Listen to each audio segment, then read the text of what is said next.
Assalamualaikum warahmatullahi wabarakatuh.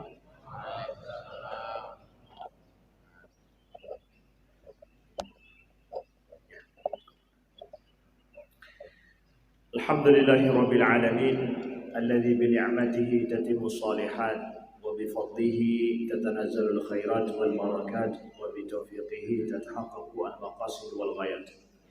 Asyhadu an la ilaha illallah wahdahu la syarika lah wa asyhadu anna Muhammadan abduhu wa rasuluh.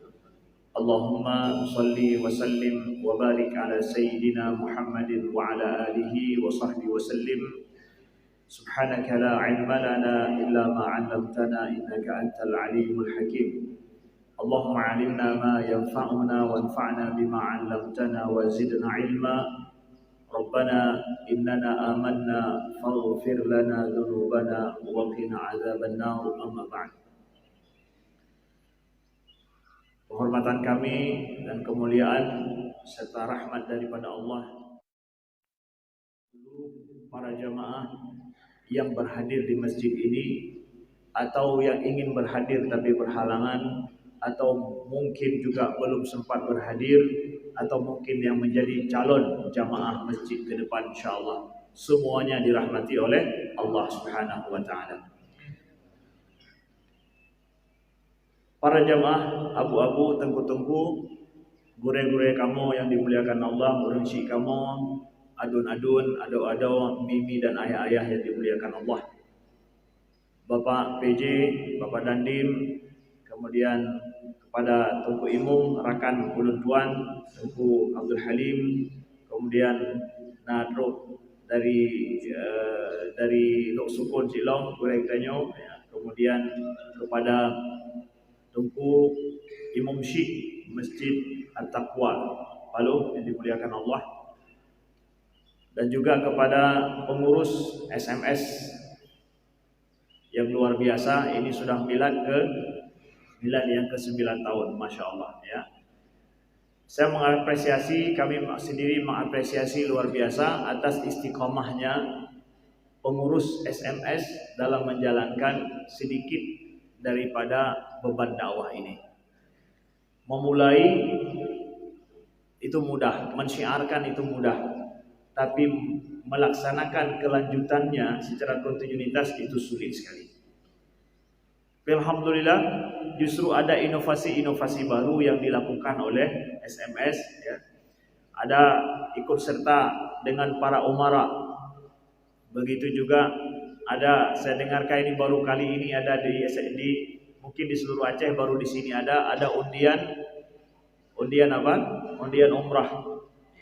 Undian untuk mendapatkan umrah atau haji. Jadi ini adalah merupakan inisiatif baik dari kebaikan hati Bapak Dandim. Ya, beliau ceritakan sendiri kepada saya bagaimana beliau menginisiasi ini dan dari mana sumber dananya. Yang jelas bukan hasil korupsi. Ya, beliau pertegas ya, bukan dari hasil yang tidak benar, karena dipakai untuk beribadah kepada Allah. Innallaha thayyibun la yaqbalu illa thayyiban. Tapi adalah dari uji iman beliau. Ya, uji iman beliau ya, artinya bahwa beliau yakin kepada Allah atas suatu hal yang baik.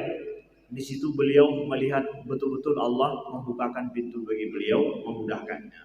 Cuma pesan saya tadi kepada beliau adalah, dan kepada semua, kalau memang belum haji, berikan tiket haji, karena kewajiban haji adalah yang pertama baginya. Mudah-mudahan yang dapat nanti belum haji dapat tiket haji, dapat porsi haji ya ketika mendapatkan undian nanti. Dan begitu juga kalau sudah pernah haji, maka dia dapat umrah untuk kembali ke Baitullah Al-Haram untuk menunaikan rasa rindu yang telah lama mungkin. Nah, ini mungkin untuk diperhatikan bersama.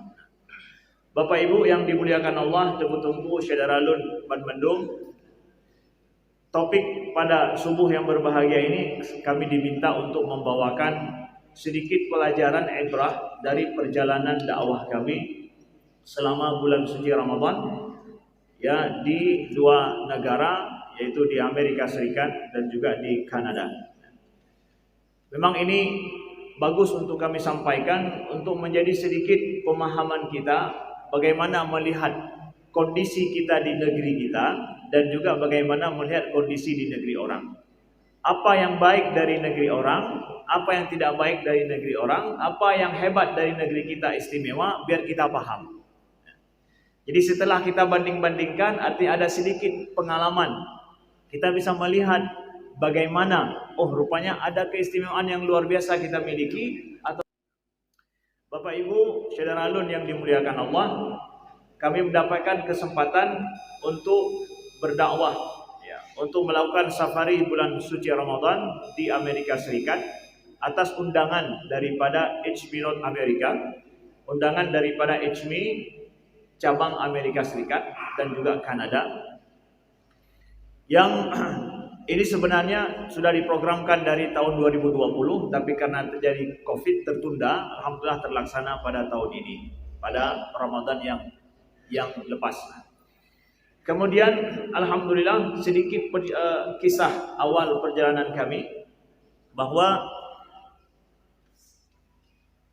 kami berangkat dari Aceh 2 hari sebelum masuk bulan suci Ramadan pada hari Selasa. Kemudian kami berangkat ke Jakarta, dari Jakarta ke Tokyo, dari Tokyo ke Houston.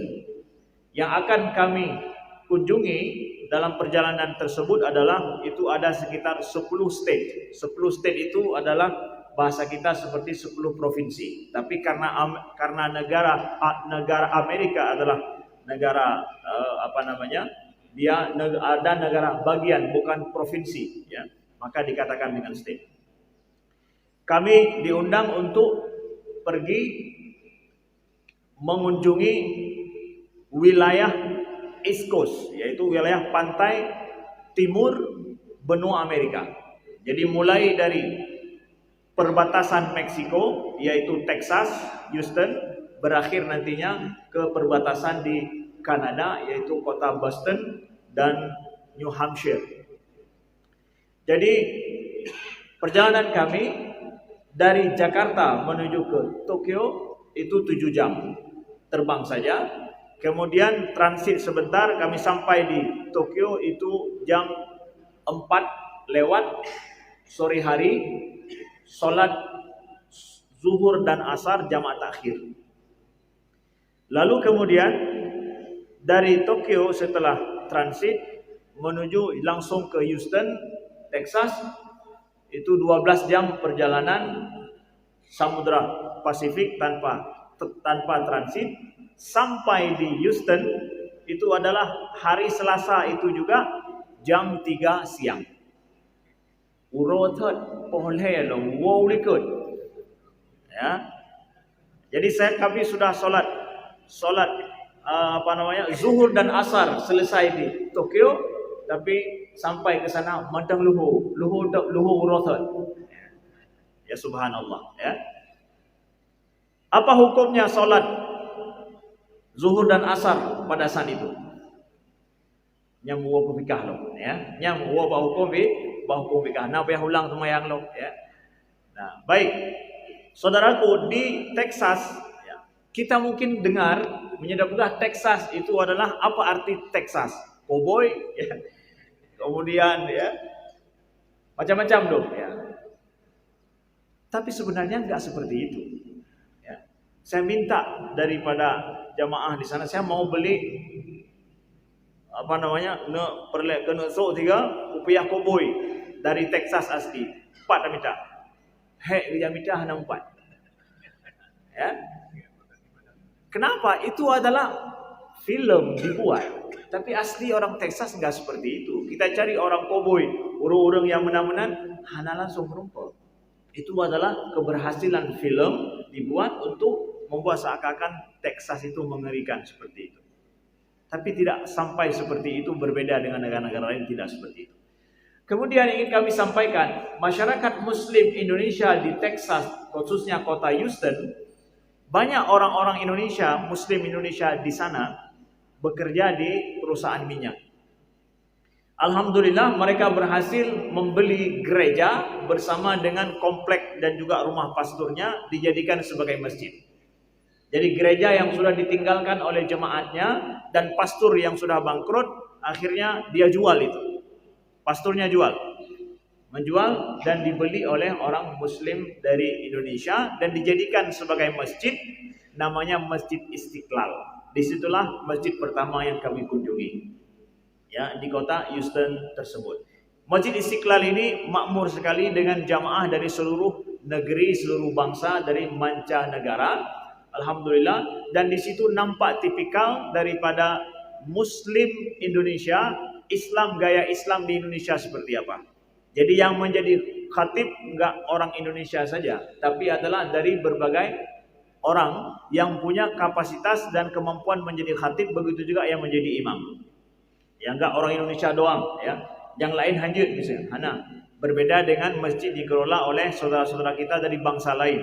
Bahkan bahasa juga kadang-kadang mereka pakai bahasa daerah mereka sendiri, tapi di situ tidak pakai bahasa Inggris.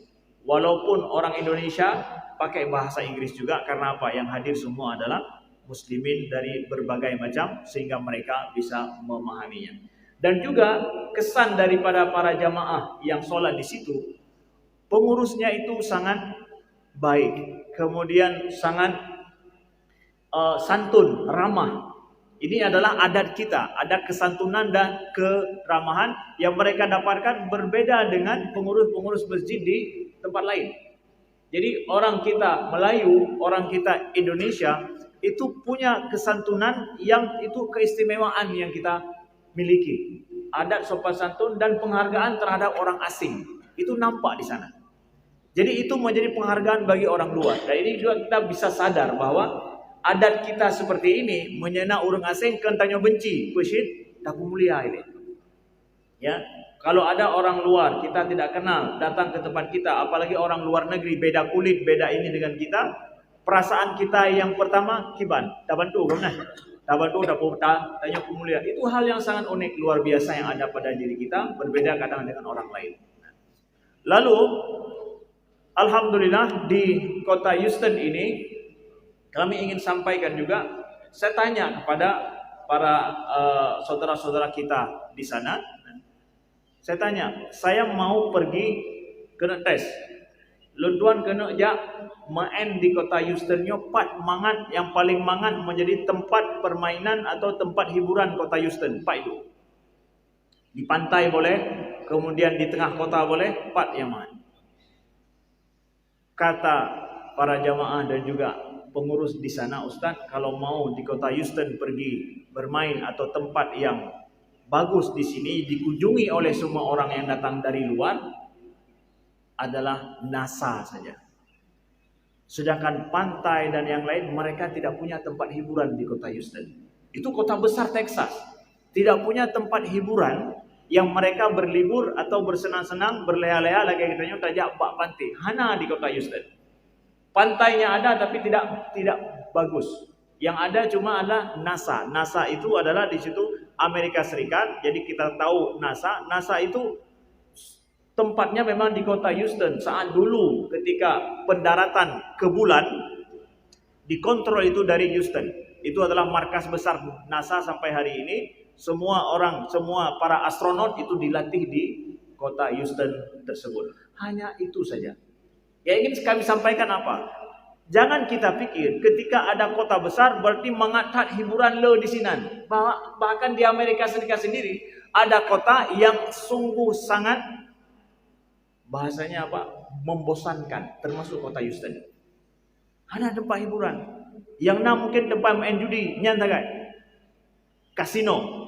Sedangkan tempat hiburan alam, sesuatu yang menyejukkan, menyenangkan bagi mereka, mereka kumpulkan uang ketika berlibur keluar dari kota Houston.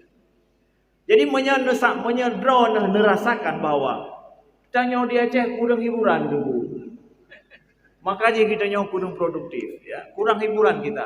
Kota Lok Semawai kurang tempat hiburannya. Gak Pak ubiraya kayak bukan nagro, hana tempat yang tempat hiburan tapi udah di produktif loh. Mereka produktif kok hidupnya. Ya. Apakah hanya gara-gara mesti hiburan, mesti karaoke, mesti danyo? Hana, bukan itu yang menentukan bahwa kita itu produktif atau tidak. Itu pelajaran penting yang kami dapatkan. Mereka produktif, kerja mereka bagus, tapi tempat hiburan tidak ada. Mereka berlibur keluar bahkan. Jadi tidak ada masalah. Kalau ada kota, memang tidak ada tempat spot hiburan di tempat itu, bukan berarti bahwa kota itu kota yang tidak pantas untuk kita diami, tidak demikian. Gok pinasi menan. Ya. Lalu kemudian Houston, dari kota Houston, Texas, kami berangkat menuju ke Atlanta. Atlanta adalah state yang kedua, state Georgia namanya. Kota besarnya namanya Atlanta. Di Atlanta ini masyarakat muslim kita belum memiliki masjid. Jadi tempat untuk melaksanakan acara bersama kami itu disewa hall. Ada hall disewa atau aula disewa secara khusus untuk buka puasa bersama, kemudian juga untuk melaksanakan sholat tarawih bersama. Jadi sigaunya kumpul. Mereka datang dari sampai 2 jam driving, 2 jam jangan motor untuk truk buat tempat acara. Karena mesti bahasa gedenya orang Aceh, orang Muslim Indonesia di sana di kota-kota yang banyak. Pelajaran dari kota ini apa? Di situ kami dapatkan betapa bahwa masyarakat Muslim di sana dari Indonesia terkhususnya sangat membutuhkan terhadap siraman rohani, terhadap orang yang bicara tentang Islam, menjelaskan kepada mereka yang menyentuh hati mereka dan ruh mereka. Itu ibaratkan orang sudah haus lama tapi belum mendapatkan air. Ketika kita bicara tentang Islam, kita bicara tentang ayat Allah, tentang Al-Quran yang jarang mereka dengarkan secara langsung, maka itu sungguh suatu yang sangat berharga sekali. Berharga tak. Karena yang datang ke sana kebanyakan adalah mereka masyarakat muslim dari Indonesia, tinggal lama di sana sampai ada yang 20-30 tahun. Dan mereka yang tinggal di sana orang-orang yang memiliki keahlian tinggi, para IT ya, yang memiliki keahlian yang memang kadang nggak terpakai di Indonesia, tapi cuma ada pekerjaan mereka di Amerika. Ketika disentuh masalah itu sungguh sangat luar biasa, mengharukan bagi mereka. Di sini kami dapatkan juga kesimpulan sedikit bahwa kebutuhan, walau bagaimanapun glamornya hidup, uang yang banyak, rumah yang mewah, itu kehidupan mereka alhamdulillah secara materi hana payah pegah tak boleh. Tapi kebutuhan terhadap rohani jauh lebih penting daripada materi yang mereka dapatkan. Jadi kalau ada hari ini yang masih mengejar materi baru kemudian tapi ke masalah rohani, nyan salah jalan, sesat. Ilon ada aja nawate kapah kerja mandum gaji kapah baru kemudian sembahyang subuh baru dah fikir mangai tengok hana payah dom hana payah le tu fikir baru dah fikir subuh. Orang di sana mau pergi solat subuh saja untuk cari masjid mereka harus jalan 30 menit paling cepat. 30 menit jalan itu artinya naik jalan tol 30 menit per titik jalan tol padu kilo. Menye dari Lok semuanya 20 menit tak jalan tol hodro. Biru yang gede. Untuk dapat masjid solat subuh, kami mencoba untuk memang solat subuh di masjid. Pada saat kami pergi itu adalah kondisinya sedang musim dingin masih. Ya sampai kami pulang dari Toronto itu 5 derajat. 5 derajat. Ketika kami minta untuk solat diantar ke masjid, nyo kira-kira lagi nyo lebih. Nah urun jauh masjid gede. Kemudian jauh belum 20 menit, 15 menit driving ya. Kira-kira ada yang pergi solat dengan tanya cuma lepet saja di Amerika long pandai urus sembahyang ya. Kalau pi jauh bat aja long ya. Subuh long. Nah urus sembahyang. Alhamdulillah rata-rata masjid subuh yang kami jumpai itu setengah bahkan lebih jamaahnya. Nyan di Amerika. Untung ke huronyo lebih di tengah masjidnya man kata lu. Tapi bocor rahasia udah di kuali. Benar, nyo baru kalinya orang nunggu lagi nyo. Kau bocor rahasia. Ketika masjid, begitu juga ketika sholat tarawih malam, ya, ketika sholat tarawih malam, selama 1 bulan kami dapatkan di beberapa masjid di beberapa state, itu nggak berlaku istilah di tempat kita, yaitu kalau di awal banyak penuh orang, kemudian di akhir menciut. Itu nggak berlaku di sana. Nyahana ide. Bulan Ramadan secara full itu adalah jamaahnya tetap. Bahkan di akhir itu bertambah lagi karena orang i'tikaf. Itu di Amerika. Kebanyakan sholat mereka adalah sholat tarawih. Kebanyakan masjid, walaupun ada yang bukan seperti itu 20 rakaat. Ya, sholat tarawihnya 20 rakaat, 23 rakaat. Bacaannya apa? Qul baca dulu kan 1 juz. 20 rakaat, 1 juz lagi. Kira-kira tatahing ulung Amerika ni. Perle tatahing 20 rakaat, 1 juz kibanjara. Ya, monya 8 rakaat tu hana payah begale ju, mahayun aju kan. 1 juz ya. Kebanyakan masjid yang kami jumpai itu 20 rakaat dan mereka 1 juz bacaannya. Di sini kami simpulkan bahwa betapa penting, betapa butuhnya hajat mereka terhadap ruhani mereka bulan Ramadan itu mereka dapatkan. Dan kita tidak dapatkan kondisi itu kecuali di masjid saja. Kalau di luar nggak ada, kita lihat suasana bulan Ramadannya. Itu tantangan kita puasa di negeri orang yang minoritas kita di sana. Keluar masjid hanaduh bulan puasa. Di dalam masjidlah kita jumpai kegiatan bulan Ramadan, buka puasa bersama yang semarak, orang i'tikaf yang banyak, dan juga orang qiyamul lail yang banyak, membludak dan penuh masjid. Itu nampak sekali kami dapatkan di sana, alhamdulillah. Kemudian kami ada sedikit cerita di Chicago, di Atlanta, Georgia, ini nggak ada di state lain. Apa itu? Orang Amerika itu sudah menjadi adat mereka. Blow judi, blow buntut, blow limboy, nyan adat awaknya memang hanya tak boleh. Itu mereka sudah kerasukan. Punya orang Aceh maaf cakap suka kopi, orang sana suka judi. Kiban galak punya hana kenang judi uranyo, lagi orang Aceh hana kenang kopi bengah dah. Georgia itu jadi pom bensin di Amerika, dia cerita supaya nyak le pengalaman macam yang terkalan. Bahwa pom bensin di sana semuanya ada minimarket. Setiap pom bensin lagi yang minimarket. Minimarketnya tempat mereka jualan judi, tempat jual nomor. Dan laba daripada pom bensin dengan laba judi, lebih besar laba judi mereka jual di pom bensin daripada laba pom bensin. Menang gakui di urang ini. Itu mengherankan, mencengangkan. Betapa berarti lebih daripada galak ke kopi Aceh awak yang galak judi. Ya. Di state Georgia ini yang menjual judi atau jual buntut, jual nomor itu adalah pemerintahnya langsung. Beda dengan tempat lain dipegat le pihak swasta lah perusahaan. Tapi punya hana pemerintah langsung yang peblo judi. Nah nanti masyarakat yang rugi daripada judi ini, uang daripada judi itu dipakai untuk beasiswa S1 mahasiswa state Georgia. Ini yang kami dapatkan berbeda dari tempat lain. Sehingga ada yang tanya jamaah di sana, Ustaz, apa hukumnya kami dapat beasiswa anak kami tapi dari judi ijo oleh pemerintah, kibah hukum kuliah wan tempatnya.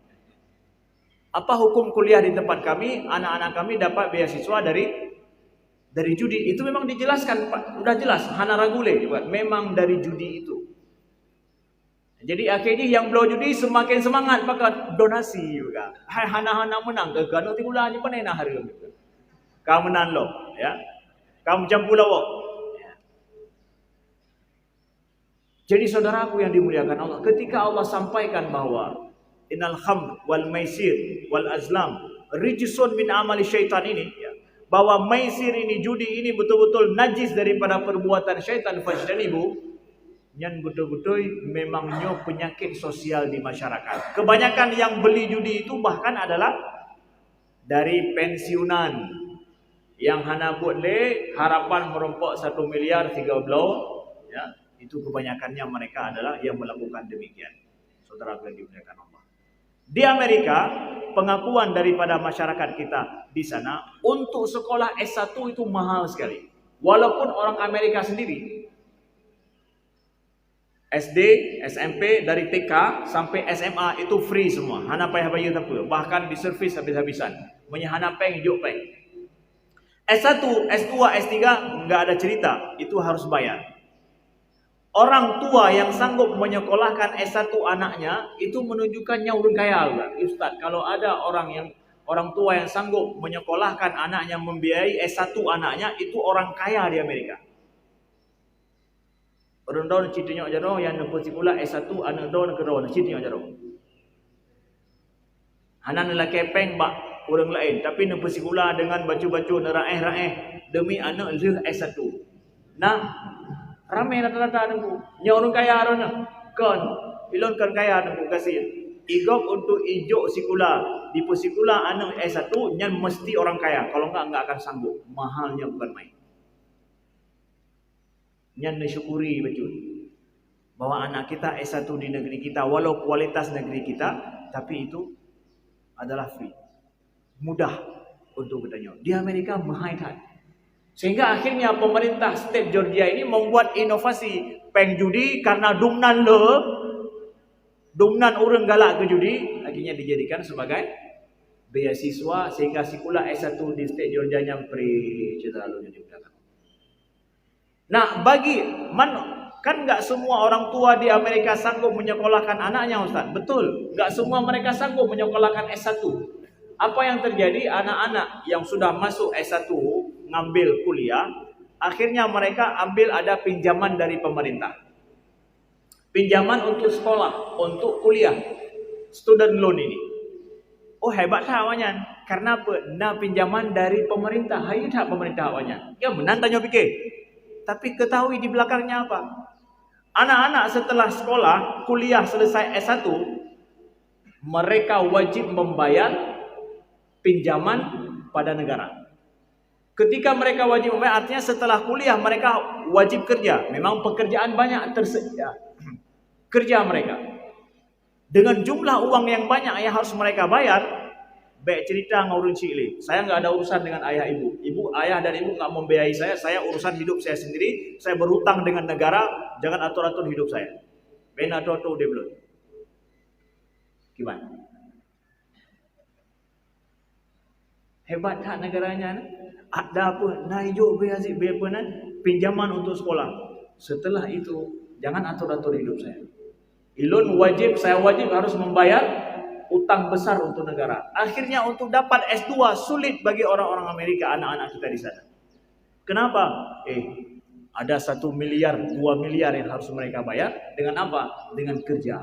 Terikatlah dia setelah kuliah dengan pekerjaan demi membayar utang yang besar. Pekerjaan banyak, tapi kondisi yang bekerja adalah orang tercekik. Nyoba kitanya alhamdulillah setelah S1 anak kitanya hana kerja do pakat hana payah bayar utang dulu. Ya pokoknya dia kedai kopi bangala ayah ibu malam hana menjalan pakat begitu free hidup ini. Ayahku telah membiayaiku, tidak ada hutang dalam hidupku. Hoya ija hoya terus ija. Syukuri hidup kalian di sini. Adik-adikku yang kalian kuliah hari ini. Ibunda ayah kita membiayai dengan air mata mereka, keringat mereka, memberikan kita kebebasan hidup yang luar biasa. Kira-kira mana lebih mampu untuk berinovasi anak-anak kita? Di tempat yang mereka free hidupnya atau yang mereka kesulitan demi untuk membayar hutang bagi negara? Toh yang mengambil. Yan, buta teh betul. Kondisi demikian adanya. Kemudian lanjut cerita, nyo menyerta cerita kan Ciploh Bostate lon tuan ja. Kan Ciploh Bostate tak ka 5 minit mentang ka padu. Cauro leun. Tapi ibrah-ibrah sedikit ingin kami sampaikan sampai hanan depe. Kemudian di Chicago, kota Chicago, kami tinggal di rumah salah seorang jamaah ataupun pengurus masjid ataupun ya saudara kita. yang menjamu kami, dia tinggal di kampung Yahudi. Kampung Yahudi Ortodok. Artinya bahwa di kampung itu lagi kampung Paluh ke orang Islam mendung. Kayaknya mana? Kampung punya orang. Meria Paluh, orang Islam mendung. Yang na orang non Islam sidro dua, hana pino. Menyaideh nyo si orang yang kampung Yahudi mendung, yang kan Yahudi si sidro dua, yang sidro duanya nyo ke syara kita nyo. Dan saya tinggal di rumah itu. Di situ kontak pertama saya dengan kampung orang Yahudi. Tapi Yahudi kalau Yahudi biasa, Yahudi Ortodok yang di panjang samping. Kau ikut panjang je samping. Ya, yang merek-rek samping ya. Ya. Apa yang kami dapatkan? Kami datang hari itu hari Jumat. Besoknya kan hari Sabtu. Hari Sabtu hari ininya orang Sabat apa? Hari Sabatnya orang lagi Jumat pada bagainya. Saya lihat biasanya rumah ibadah di sana, gereja atau masjid itu diwajibkan mesti punya parkir yang luas. Kalau enggak boleh beroperasi sebagai tempat ibadah. Tapi sinagognya orang Yahudi nama tempat ibadahnya sinagog. Sinagognya orang Yahudi di kampung itu lagi menasah pada bagainya tip-tip pojok na sinagog. Seperti menasah musola di tempat kita. Tidak punya tempat parkir. Ini menjadi pertanyaan tuan. Apakah ada tempat parkir awalnya? Kan katanya setiap rumah ibadah mesti punya tempat parkir. Tapi sinagog ini nggak punya tempat parkir. Kebanyakan sinagog seperti itu. Lenyan uro Sabtu terjawablah pertanyaan ini. Ketika hari Sabtu saya lihat awalnya itu berombongan aja ya. Me purmo untuk sinagog. Menjandeng aja anak ipi banyak matang kapanyang. Karena sunnah menurut wanyanya. Panjang samping ya. Jadi pergi anak-anaknya, keluarganya dibawa ke sinagog dan penuh jalan, ramai aja, gerombongan aja. Saya tanya, kenapa mereka semua jalan kaki ke masjid Pak ke sinagog? Lu tanya Mbak Syara yang memang kan dia 25 tahun sudah tinggal di tempat itu. Oh ya Ustaz, ini Ustaz perlu tahu sedikit. Bahwa orang Yahudi ini mereka dilarang pergi ke sinagog memakai kendaraan. Tapi harus jalan kaki. Nah, apakah dengan jalan kaki ini menjadikan sinagog itu sepi? Hana orang jak punuh sampai ulua.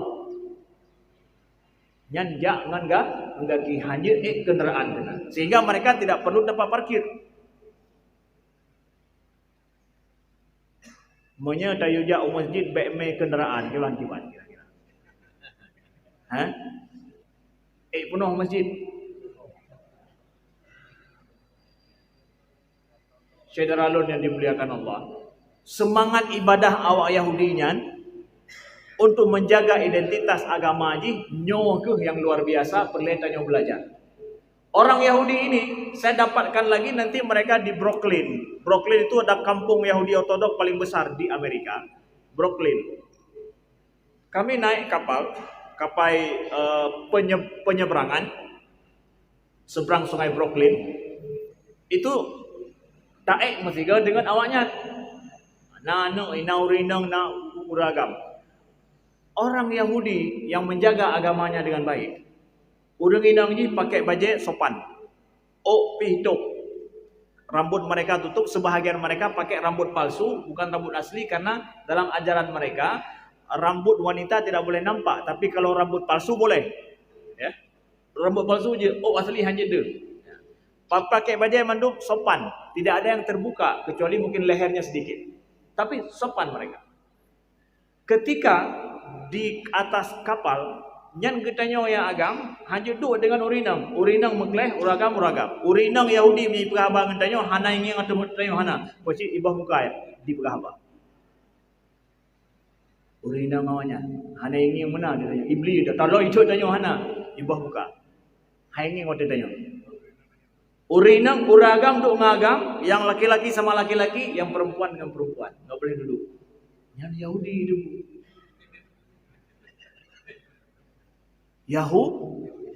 Pu perlejek lagi orang Yahudi dia. Ya. Itu di Amerika, di New York. Mereka mampu untuk menjaga apa? Menjaga identitas adat keagamaan mereka. Itu di tengah kota yang seperti itu. Apakah kita di Aceh nggak mampu? Kita nggak hidup di tengah urang lain yang hana sama dengan ajaran kita, hana. Kita hidup di tengah masyarakat kita ini. Maka menjaga identitas syariat kita, adat istiadat kita, itu adalah keharusan secara alun yang dimuliakan Allah. Yahudi saja mereka sanggup menjaga ibadah mereka, sinagog mereka, anak-anak mereka sering dibawa untuk tempat ibadah sehingga adat istiadat mereka terus lestari di sana. Maka kita juga begitu. Kalau ingin agama Islam ini lestari, adat istiadat kita lestari adanya, wariskan itu, nampakkan itu kepada anak-anak kita hari ini. Bawa anak-anak kita ke masjid supaya nanti ada yang mewariskan masjid ini. Bukan cuma kita membangun, tapi bangun juga jamaahnya. Bawa anak kita ke masjid. Adat istiadat kita yang syar'i ini, yang syariah, banggalah dengan syariat itu. Banggalah dengan adat istiadat kita yang sesuai dengan identitas kita. Kan cuma orang Islam yang jaga identitas, orang Yahudi juga mereka menjaga identitas mereka dengan baik, walaupun di tengah kota metropolitan, kota besar yang seperti itu, mereka minoritas juga di tempat itu, tapi sanggup mereka jaga. Maka saudaraku yang dimuliakan Allah, kami ingin sampaikan, syariah ini adalah jiwa ruh masyarakat Aceh. Jadi segala hal yang bertentangan dengan syariah itu bertentangan dengan identitas kita, budaya kita, keyakinan kita. Maka kami mengharapkan kemarin yang terjadi ada upaya daripada tokoh-tokoh di Aceh ingin agar supaya LKS ini dibatalkan, kemudian nanti masuk konvensional kembali ke Aceh. Setuju tidak? Akan kembali lagi bank konvensional setelah kita berupaya, dan upaya ini tidak pernah dilakukan oleh orang. Ini luar biasa loh. Aceh pertama sekali menerapkan kanun syariahnya di bidang ekonomi. Bank konvensional tidak boleh ada di sini, yang boleh ada bank syariah saja. Itu enggak ada di seluruh pemuka bumi ini, di Amita, kecuali di Aceh saja. Setuju tidak? Kalau seandainya belum 2 tahun ini dilaksanakan, ada memang kekurangan, bukan kekurangan yang diperbaiki, tetapi kanunnya yang dirusak. Setuju tidak? Masyarakat Lok Semawe, kalau boleh saya katakan, masyarakat Lok Semawe, setuju tidak kalau bank konvensional balik lagi ke Aceh? Tidak, yang saya dengar di sini tidak. Tolong dipotong ini sebentar, bahwa saya tanya sekali lagi, atas nama masyarakat Lok Semawe boleh tidak saya katakan ini? Boleh, boleh. Ini masyarakat Lok Semawe sendiri yang bilang, boleh tidak atas nama masyarakat Lok Semawe kita katakan, boleh tidak bank konvensional balik lagi ke Aceh dengan cara merubah kanun itu supaya memudahkan bank ribawi itu masuk kemari? Boleh? Tidak. Masyarakat Lok Semawe mengatakan tidak. Pertimbangkanlah ini. Ya ayyuhalladzina amanu taqullaha wa dharu ma baqiya minar riba in kuntum mu'minin. Wahai orang-orang yang beriman, bertakwalah kepada Allah dan tinggalkanlah sisa-sisa riba. Kalau seandainya kalian orang mukmin, Allah katakan tinggalkan sisa-sisa riba, bukan mencari dan membuka pintu riba. Fatwa MUI Indonesia sudah jelas bahwa bunga bank itu adalah riba. Maka carilah pintu lain, cara lain untuk supaya terhindar daripada riba. Maka bagi tokoh-tokoh kami di Aceh, pemerintah Aceh juga, kami menginginkan syiarkan dan pertahankan semangat syariahnya orang Aceh. Janganlah hanya gara-gara kekurangan bank syariah, bukan bank syariahnya yang diperkuat, tetapi kanunnya yang dirusak, akhirnya nanti bank ribawi masuk kembali ke Aceh. Kami justru dari rakyat menginginkan bank syariah ini diperkuat. Kalau satu bank tidak cukup, maka bawa bank lain, buka cabang yang banyak. Ada 7 bank Islam syariah di Aceh, maka perkuatkanlah bank syariah yang lain. Yang rusak diperbaiki, kanunnya tidak rusak, tapi operating kanun itu ataupun banknya yang rusak, kenapa kemudian kanun yang dipretelin? Setuju? Setuju. lebih daripada setengah jam. Saya janji tadi setengah jam. Ya, baik ya. Di akhir daripada ini, saudaraku yang dimuliakan Allah, kami ingin sampaikan kepada anak-anak muda khususnya. Pengalaman kami terakhir di sana adalah untuk berdakwah di Amerika, siapa saja bisa. Bahasa Inggris itu adalah kebutuhan hari ini. Jadi janganlah dipikirkan bahwa nanti ada pilihan mau Arab atau Inggris. Arab dan Inggris kewajiban itu. Kalau ingin suara kita didengar, pakai bahasa Inggris untuk seluruh dunia. Untuk memahami Islam kita, selaku agama kita, identitas kita, itu dengan bahasa Arab. Maka Muslim kita mesti jadikan sekolah-sekolah kita di sini. Anak-anak bukan milih Arab Inggris, tapi Arab dengan Inggris memang kaji ke bahasa mereka yang mereka pelajari di sekolah. Itu kebutuhan hari ini. Maka mari sekolah-sekolah perkuat bahasa Inggris. Bahasa Inggris bukan bahasa kafe, tapi itu bahasa manusia hari ini yang dengan itu kita bisa memberikan pengaruh besar kepada dunia. Itu kebutuhan. Mudah-mudahan ke depan akan banyak daripada masyarakat kita, anak-anak kita yang mampu berdakwah sampai ke Amerika, dan perkembangan Islam di Amerika alhamdulillah semakin hari semakin banyak. Dan banyak sekali tempat yang kami kunjungi, kebanyakan masjidnya adalah gereja yang dibeli menjadi masjid. Gereja dibeli menjadi masjid, saudaraku yang dimuliakan Allah. Secara umum kami sampaikan, Islam semakin naik di Amerika dan begitu juga di Kanada. Hari ini banyak, kalau kita mau cari church for sale, gereja untuk dijual, ada web khusus untuk jualan gereja.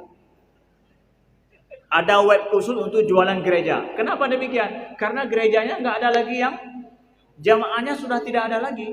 Walaupun di tengah kota. Kota Toronto, kami dapatkan kota Toronto, kota paling besar di Kanada. Itu masjid pertama kota Toronto, itu berada di tempat yang paling elit. Dan itu adalah gereja yang dibeli oleh masyarakat Muslim di sana. Tahun Paduk, tahun 80-an. Tahun 80-an karena gereja Yai Bublo. Ya, bayangkan. Maka hari ini siapa saja ada masjid yang terbengkalai, tidak ada orang yang pergi ke situ, itu persis seperti lagi.